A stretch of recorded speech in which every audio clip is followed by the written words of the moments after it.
Hi friends, welcome to రాజా ఒంగోలు గిత్తలు YouTube channel. Friends, మరొక సరికొత్త వీడియోతో మీ ముందుకైతే రావడం జరుగుతుంది. ఫ్రెండ్స్, ఈ దూడను మీరు చూస్తున్నారు కదా, జిఎల్ఆర్ బుల్స్ గరికపాటి లక్ష్మయ్య చౌదరి గారు, పెదగొట్టిపాడు గ్రామం, పత్తిపాడు మండలం, గుంటూరు జిల్లా అండి.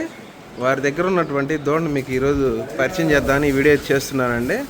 ముందుగా ఇది వచ్చేసరికి అండి సింహ సెమ్మనికి పుట్టిన దూడ అండి. 14 నెలల వయసు అండి ఈ దూడకి. 14 నెలల వయసు అండి ఈ దూడకి. మీకు చూపిద్దామని ఈ వీడియో చేస్తున్నాను. లక్ష్మయ్య చౌదరి గారి దగ్గర ఆవులు ఉన్నాయండి. ఆ ఆవుల్లో ఒక ఆవుకి సెమన్ చేపించారు, సింహ సెమను. ఆ సెమన్ చేపిస్తే ఆ సెమన్కి పుట్టిన దూడ అండి.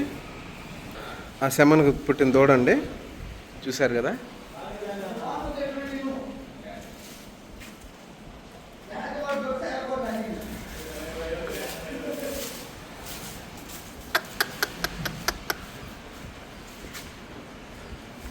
జిఎల్ఆర్ బుల్స్ గరికపాటి లక్ష్మయ్య చౌదరి గారు, పెదగొట్టిపాడు గ్రామం, ప్రత్తిపాడు మండలం, గుంటూరు జిల్లా వారి దూడ అండి. 14 నెలల వయసు ఉన్నటువంటి పాలపల్ల దూడ, సింహ సెమ్మనికి పుట్టినటువంటి దూడ అండి, చూశారు కదా.